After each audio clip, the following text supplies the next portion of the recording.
Wes Miller and the Cincinnati Bearcats get their first road victory of the season in electric fashion, as we all anticipated, wiping the floor with the carcass of Kansas State's basketball program. Goonies never say die. Wes Miller never says die. They are still fighting as he promised. They are currently up. There's about a minute left, 91-62. Lily, this looked like the 2018 prime Golden State Warriors on offense. I was speechless watching this. I know Kansas State is not a great team, but what the hell did we just watch? This is insane. Obviously I don't want to lean too much into this, right, Houdini? But to me, this is the difference between a team that isn't giving up and a team that is giving up. So, credit to the guys. The shooting display, I think the announcer just said we had the most threes we've had all year with 16. Jizzel, wow. Without Chom, like when Chom got ruled out, I was actually concerned.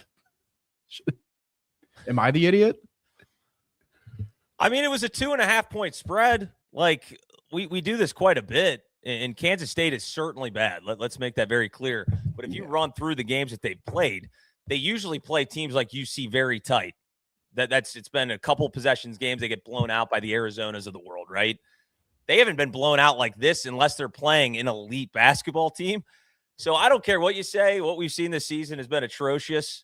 You got to give credit where credit is due. I did not anticipate them shooting 16 of 28 from three. And it wasn't just that. I mean, the ball was moving around like crazy. The assists, I don't know 21 assists, I think is the final number. 91-62 is that final score that just went live. And you mentioned there's a little bit difference between the hell that we're in and the hell that a team and a program like Kansas State is in. If you recently checked, Jerome Tang's buyout, I think after this season, is damn near $16 million, in which they have to pay. There's some clause in there. They have to pay that within 2 seasons. So it could be worse, is all we're saying. Listen, the Bearcats moved to 5-7 in Big 12 play, 13-12 on the season. Not ideal. Like, if you got rid of what happened before the conference slate started, we are in a totally different world. But unfortunately, the whole season matters. The Eastern Michigan loss matters. You got to take the season in totality. It just sucks that it looks like they've figured it out a little bit from an offensive perspective. I mean, that's 2 games in a row, one against a tournament team and one against a bad Kansas State team. But hey, 91 points after scoring 54 in back-to-back games. It's not bad, Lily. Yeah, and you said something at the beginning of that about Kansas State kind of being that team we have had trouble with in these moments in the past couple of years. And we lost to Kansas State twice last year, in a year where if we had beaten them twice, you're actually on the bubble at the end, not in January, not at the beginning of February, but at the end. And yes, this is the team we lose to: Kansas State, West Virginia. Those, if you're Ken Pom nerds, it's those teams from like 50 to 75 that whenever UC is about to go on a run, you think, we drop one at home to those guys. Oklahoma State a couple years ago, even worse. And I'm not trying to make a point here that this is like UC turning a corner. I honestly think the story tonight is, holy shit, Kansas State is in trouble. Like this would be the biggest buyout in the history of college basketball. And I see paper bags. I hear boos. I don't see many fans. So I just want to go on a quick tangent to, again, shout out UC fans, because I saw Syracuse tonight. Nobody's there. Kansas State, nobody's there. Ohio State, nobody's there. Those teams are just as bad as us.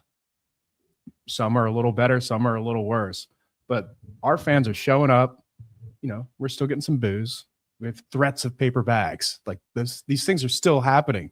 But the Cincinnati Bearcats fans have been incredible. And to me, that's a sign that, things are going to be all right here soon. But I'm the optimist of the crew. Yeah, look, man, things aren't great at Cincinnati. We're kind of in purgatory. We haven't seen the wheels completely fall off like you've seen it at Kansas State. I mean, I'm pretty in tune with Big 12 Twitter, for example. I didn't see anybody making some statement piece about the paper bags like our fan base did. Like, that was a huge story. I mean, all the legends came out like, don't disrespect the program. Like, Kansas State, nobody gives a shit. They're wearing paper bags. I didn't see one comment about it. Marcus Johnson, the Bowling Green guy, got in there. It felt like it was like a Make-A-Wish thing. They were just trying to get him to do like and one mixtape moves out there. Kansas State, especially if you look at like, maybe this just turns into us ragging on Kansas State. You're worse than us, guys. But they paid a lot of money for this roster too. So they're kind of in a similar boat with us, except just in a way worse spot because that buyout, the Wes Miller buyout isn't great either. But at least it's very manageable. They're in like a no-win situation where you're paying an arm and a leg to get Jerome Tang out of town. And I think, Rothstein said it at halftime. He's like, if they don't do something in the second half, which they did not, he's like, this season is going to get even worse than it already is. And look, man, they're 1-10 in the Big 12. They probably won't win another game. Yeah, that's rough. And Tang's kind of a wild card. Like, maybe he'll just settle, make the buyout a little easier on him. I hope he stays because, I want to give our next guy a shot at 1 or 2 wins here because they're in trouble. Not just this year. They're in trouble next year. Even if he goes, like, who are they hiring after that buyout? Like, are they looking for the cheapest mid-major guy that has a little promise? I like where we're at. We've had some time to, back channel. We've got not a ridiculous buyout, plenty of time to figure it out. Kansas State, this would be a reactionary thing, and look how fast the fans are gone. This has been a quick one. So I do want to talk about Jizzel James a little because this was is this his best 3-point shooting game as a Bearcat? I think it might be 6 for 8, 24 points. Hit a couple mid-range shots just like last game. And from the moment this game started, he was locked in. He was every bit as good as PJ Haggerty was for Kansas State. And, it's just I feel like I need to point this out because when he was coming back, I was very much an opponent of him playing. I was like, come on, sit out. Like, you don't have to do this. But it's honestly been a good story. I know we haven't been a good team, but he's played at his level. He's been better than previous seasons in a couple games, and it's a good story. Turned it around. Happy for him and Wes in that regards. The bigger man, Lily, hand up. He's like, hand up. Listen, Jizzel James. I said it last show, and it just got even more impressive. The guy is on fire from 3-point land over the last 5 games. 5 of 6 against Baylor, 1 of 3 against Houston, 4 of 6 against West Virginia, 3 of 5 against UCF, and 6 of 8 tonight, man. The guy is shooting lights out. 24 points for Jizzel James, season high. And let's kind of get into the rest of the box score real quick. Again, the offense was, impressive as hell. Worst offense in the Big 12? Never heard of her. We were looking unbelievable. I know Kansas State has a really bad defense. 90 points for this UC team. If you would have told me that when we were barely scoring 50 against Eastern Michigan, I would have told you were insane. So they picked it up a little bit against, lesser opponents. But Baba Miller, 16 points. Key stat here, 2 of 2 from 3, man. 2 of 2 from 3 for Baba Miller. Never thought I'd see the day. 12 boards, 6 assists as well. Then Jizzel James had 24. Day had 10. Jalen Celestine continues to light it up, man. 18 points, 4 of 6 from 3. And then Buck Harris, 12 points, had a 3-pointer as well. So it was really a lot of different guys hitting you. And again, 16 of 28 from 3, damn near 60%, and shot 81% from the free throw line. Truly a complete effort. Again, it's hard to look too much into this after what we've seen this season, but I'm proud of the team for fighting, man. It's a lot better if we would have lost this game by 30 points. I don't know what would be happening right now in this program. We'd be talking about getting Wes out of town today. This doesn't change a whole lot. Chuck might even hop on. Oh, yeah. Chuck could probably hop on. But, Lily, have we ever – you would know this more than I would. Have we ever won? We have an opportunity to win 3 straight Big 12 games. Has that happened? I think once. Did that happen last year? Yeah, last year we beat UCF, BYU, Utah. That's the only time. And, if it doesn't happen this time, I mean, Utah is worse than Kansas State on KenPom by 15 spots, and that's after Kansas State just dropped 16 spots. It just updated. UC has skyrocketed to the 172nd offense in the country, Houdini. Let's go. This is great. Did you see the broadcast guys calling the game, like trying to talk about UC's resume? And he's like, well, I mean, if you win, he's like, if you win like 4 out of the next 6, and then he backpedaled and was like, maybe they've stacked up too many losses. He's like, yeah, maybe not. Yeah. Maybe there's really no chance. Maybe 6 out of the next 6. Yeah, if we went out and we're, I apologize, by the way, Max was, tweeting, Max from Cleveland. We don't have the voicemails. We're going to figure out a voicemail thing because what happens is it's linked to Niehaus, and he's like on a road trip to Florida right now. So we got to get something where we get a second phone number so we can do voicemails. But you win 6 games out of the next 6, then we could probably start talking about the bubble. Can you believe Niehaus is using his Chatterbox PTO in the middle of February when the basketball team is rounding into form? It's unbelievable. Right when they get hot, Niehaus is nowhere to be found. I mean, we're making a tournament push, and our host is gone. We got Chuck on sabbatical. We got Niehaus going to Florida doing God knows what, and we're here holding down the fort at the front lines, man.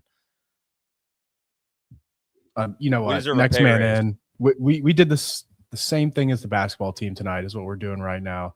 Kirk Reese is out. Not trying to compare Niehaus or Chuck to Kirk Reese. That might be an insult. But, Chom's out. We're banged up too. I honestly, very impressive win. Like, I will say Kansas State was absolutely laying down. Haggerty was the only guy trying. He's going for that G League deal next year, I think. And Chuck's least favorite player on the team, Celestine. You just mentioned him, but I feel like if you plop Celestine on like a top 15 team as like the 8th man, that people would love that guy. Like, I think he would almost be like that fan base's favorite player. He does have a lot of flaws, don't get me wrong, but for how like limited he seems on defense, he still gets his hand on the ball a lot. Like, he gets a decent amount of steals. I think he had 3 steals tonight. 2 steals? 3 steals tonight, 4 threes. And, he's had a couple big threes this year too. So after that first couple weeks, I would say the way Celestine's kind of turned the corner is also impressive. He's been pretty good. I've loved Celestine, man. Yeah, it was like if you take out the first few weeks of the season, man, the guy's been lights out. He's exceeded my expectations. I knew he was going to be a 3-point shooter, but without him, man, this could have gotten even uglier than it is. Like, he has kept us afloat in a lot of games. Tonight, didn't really matter who was out there. We were going to be knocking down threes, but Celestine, you got to give it to him. Keyshawn Tillery continues to turn the ball over at a fascinating rate. He had 4 turnovers in 12 minutes. Didn't really matter right now, but with, Kirk Reese not playing, if we are making this tournament push, like we know we are, for 6 straight wins to end the season, we're going to need Tillery just to clean it up a little bit. I know he's trying to do a lot being a freshman, who really cares at the end of the day. Just something I noticed. We got to do the show. We got to talk about the game. He turns the ball over at an insane rate right now, so he needs to slow it down a little bit.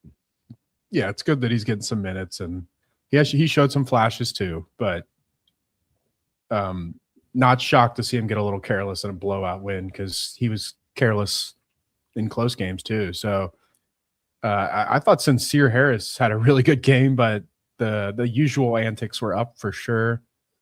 He dribbles too much. Entertaining player, I guess, if you don't have any stakes in the game, I guess this is how I would word it. And Baba, beast. First half, Baba was insane tonight, I think. Like, we're almost forgetting how good he was in the first half. Yeah, everybody played just a great game, man. I mean, truly. Like we got to pick Harris, one guy to pick on. Who are we picking on? I got nothing. I want to see a little more out of McKinley. I really do. I know we've been high up on McKinley. He's still young as well. I just want to see more from him. I want him to look at the basket a little bit more. I think he had our first 2 points of the game. And I was shocked. Almost did that the he same thing the next basket. possession. Right. Like, I want him to be a little bit more, forceful on offense, actually be aggressive. because with Chom out, we need a little something in the paint. Baba can't do everything. Halveen's obviously limited down there. So I'd like him to get a little more aggressive, especially when, games, we're not sure how meaningful these games really are. Spurlock mentioned live show for the Kansas game. Lily. Max Summers, too. Max Summers said it, too. Did he, too? Max? Oh, there you go. Yeah, you're going to Tino's. I think we have to. Yeah. Now, this would be an all-time letdown. You lose to Utah. Because I'll say this right now. Crystal clear. If we beat Kansas on the road, I'm back.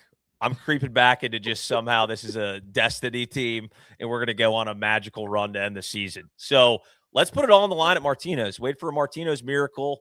Who knows if what's his name is even going to be playing? Darren Peterson. Who knows? Lily, I'd ask you this. Do you have any idea what the extent? I'm sure they're talking about it in the presser. What's going on with Mustafa Cham?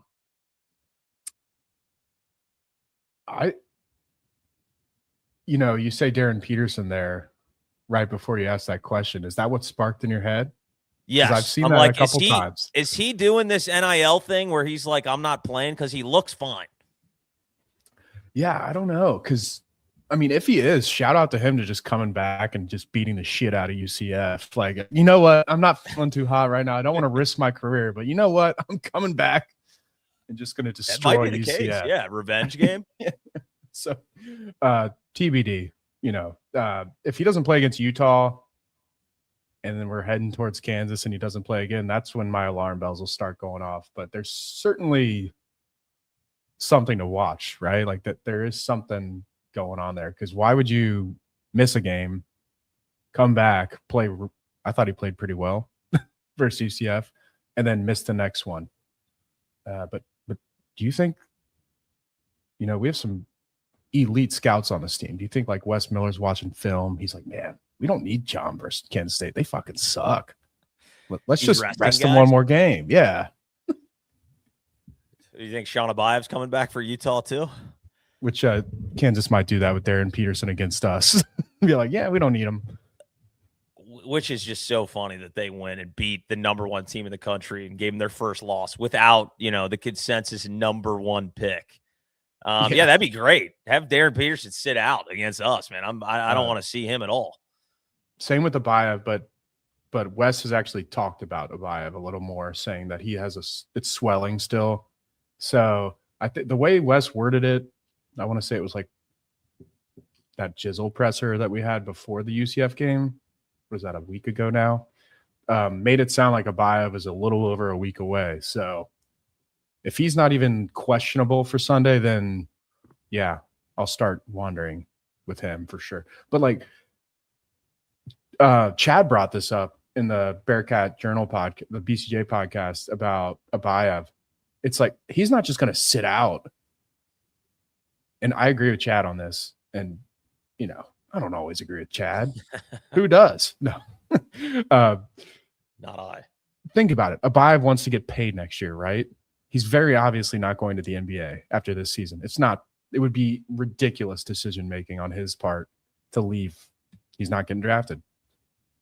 But he wants to make as much money as possible next year. And if you sit out the rest of the way, what kind of message does that send? Like, at that point, Jerome Tang will pick you up, but who else? Well, not only what kind of message does that send, what have you seen on the court that is going to demand a big dollar amount? Because I sure as hell haven't seen enough.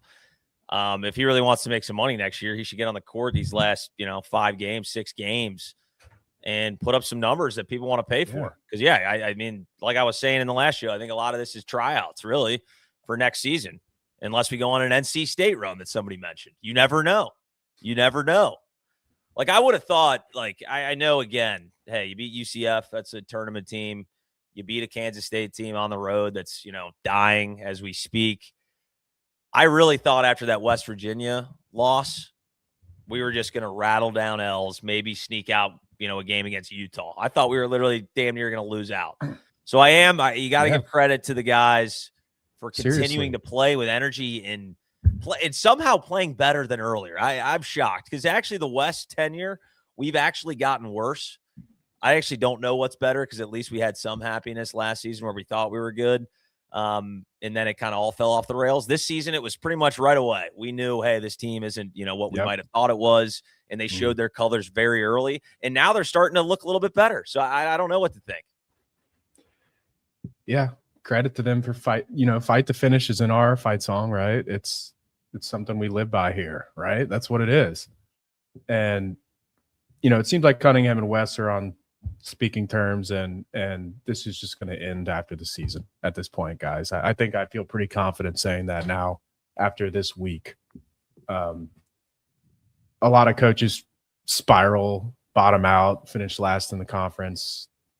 The one thing Wes has done here is not do that, right? Like, not that it's, putting a banner up, but we're 5-7, plenty of teams finish with 4 or fewer wins in conference play. So credit to them for going out respectably. And you mentioned NC State there, and it reminded me of DJ Burns, who is Charizard, right? And if he's Charizard, what the hell is this guy on Kansas State? Like, was there someone before Charmander?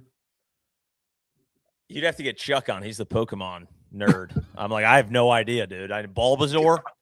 That's the guy I know. Was he? God. Well, yeah, the amount of guys getting paid right now, because I'm pretty sure he commanded a pretty decent paycheck. And there's rumors he got paid almost $1 million. I mean, keep in mind, they just lost to TCU, a few days ago by 2 points, who was allegedly a tournament team as well, TCU. And he had like 16. Before that game, he literally was averaging like 0.2 points a game, averaging like, less than 30 seconds on the floor.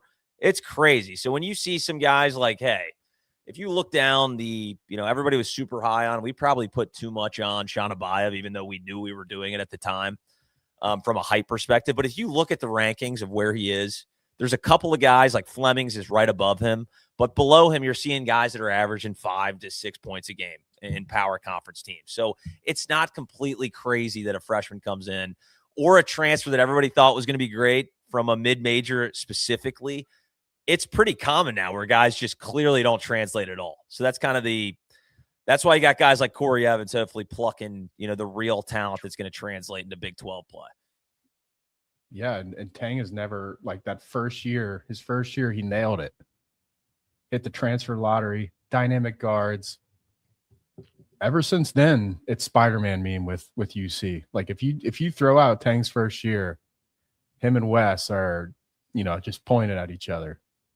And yeah, I've often said I would trade like an Elite Eight, which they did. I take that take back. I walk it all the way back. I'd much rather be UC right now than had the Elite Eight, 4 years ago, and just been an absolute hell. And then it's going to continue to hurt your program moving forward too. So actually, I don't know. Maybe I would take the Elite Eight. I'm down for maybe Elite I'd Eight. probably take that Elite Eight. Never mind. I take everything back. That's bullshit. Give me the Elite Eight every day. Yeah, tournament appearance, no. Elite Eight, yes. Yes. And in the comments right now, Cord741, our guy, says if Wes can make an NC State run, I'm down for one more year. Cord. If I think he would get another year. Yeah, he would. But well, the NC State went to the Final it's not Four? happening, right? Like, his Haynes. They went to the Final Four. Yeah. Like he's saying, if we go to the Final Four, he's coming back, right. which is yes. I would be down for it because we made the Final Four. I wouldn't be down for it because I think he can sustain success. Like, it'd just be like, yeah, you can't fire him, right? You got to do the NC State thing, which is just wait 1 year and fire him. It ain't happening though, guys. Jalen Haynes is not going to play. If he came back and played, it would be insane, right? It's he's not mid-February. He's not playing. Like, Haynes could be our DJ Burns if we can get him in though. I know. We would be NC State. We'd be going to the Final Four. I mean, Cord put it at a 1.5% chance that we make the Final Four. Holy hell, Vegas would love those odds because we got to make the tournament. We're not even damn close to the bubble yet.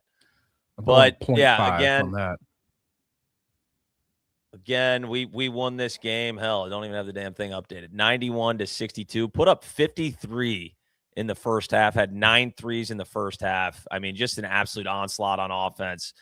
Haven't seen that really all year, except for last game. Actually, we had 90 last game as well. So back-to-back 90-point outings for the UC Bearcats. What are we up to in Ken Palm offensive efficiency? 172. I believe we were 238th about a week ago. That's quite the jump. Hey. This is kind of, you know what? You just saying the 90 points back-to-back just reminded me. Last year, didn't this happen? Hold on.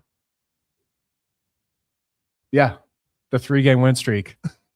So we lost 4 in a row, came out, dropped 93 on UCF on the road. You remember that.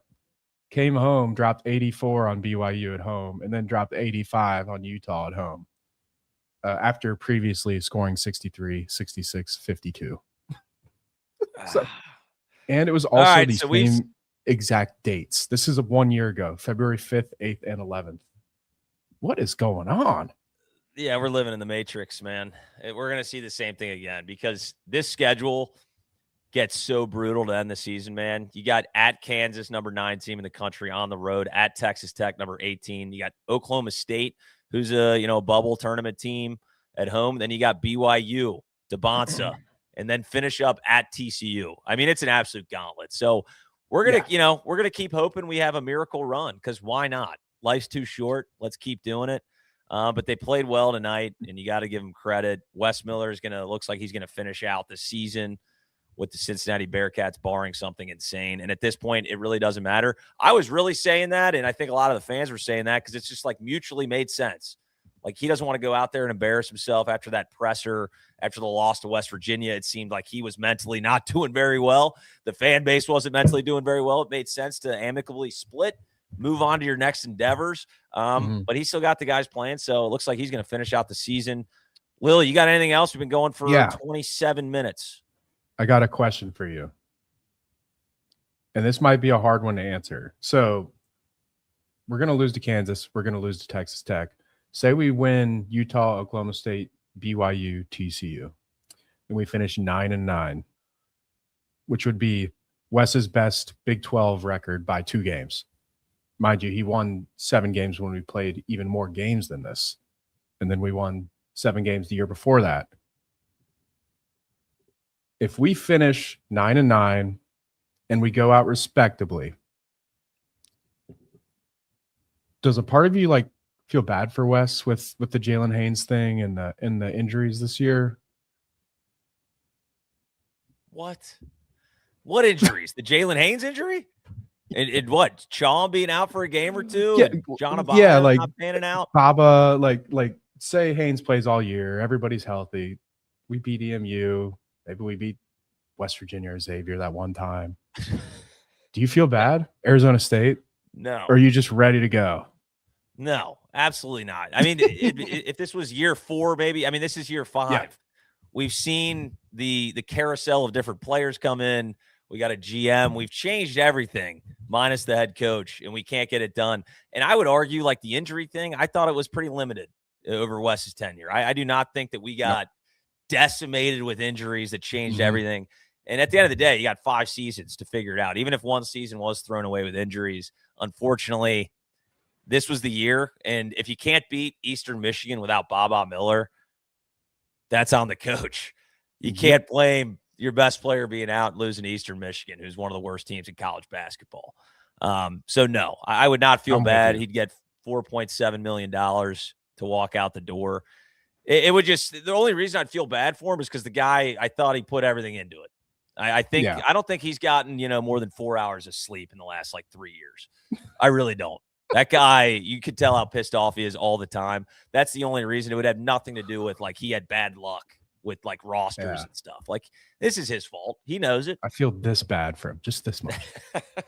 Well, he's good at doing that. He knows how to talk. Yeah, and real quick before we go out, the injury thing before this year is total bullshit. Newman, yes. But you don't get Newman for your good team. Good. If Newman doesn't get hurt the first year, we don't have him for the better team the year after because his eligibility's gone. I think that's how that went. And then the Aziz Jamil waivers thing, it's dude, we're not playing any teams in the out of conference. Who gives a shit if we don't have players against teams like Eastern Michigan? This has been the first year where it's actually been a thing to me. And even then, there's some teams that are way worse injury-wise than we are right now. It's not like we're an outlier, this crime against humanity. And, year 5, you had 4 other chances. So, yeah, just feel a little bad for him this year just because, mentally he was all in. Everyone in the fan base in the city knew this was the year, and then it happened. So, don't really feel bad for him, but it's like we also have given up a bunch of leads in the second half. Like, was that because we got injured in the second half? No, we had the same team in the first half. We just couldn't figure out how to close a damn basketball game. Like that West Virginia game was the nail in the coffin, unfortunately. But yeah, it is what it is. I do got to shout out. The guard play has been great, and then all of a sudden Jizzel James turns into Steph Curry from 3. So I mean that we could have used that earlier in the year. Damn. Shout out Martino's, our presenting sponsor. We are going to do, I'm going to say it now, we're going to do the live show for the Kansas game Saturday. I believe that is the 21st. So next Saturday, the 21st, we're going to do the live show at Martino's. Everybody come out. We should be on a 3-game win streak. If I didn't jinx it, we got Utah next and then Kansas. So it should be a 3-game win streak going into that. Maybe a little Martino's miracle. All right. Great spot to watch the games. 2-foot hoagies, beers, TVs, you name it. They got it all. Rate and subscribe. Chatterbox Bearcats is the YouTube channel. We're trying to grow that a little bit. Right now we're going live on Chatterbox Sports, but we have our separate Bearcats page as well. So please subscribe to that. And thanks for joining. You guys are true sickos if you're still up watching us. Late night Big 12 Sicko Bowl. Appreciate it again. Bearcats win in dominating fashion. Appreciate you listening. We'll tune in next time. Take care.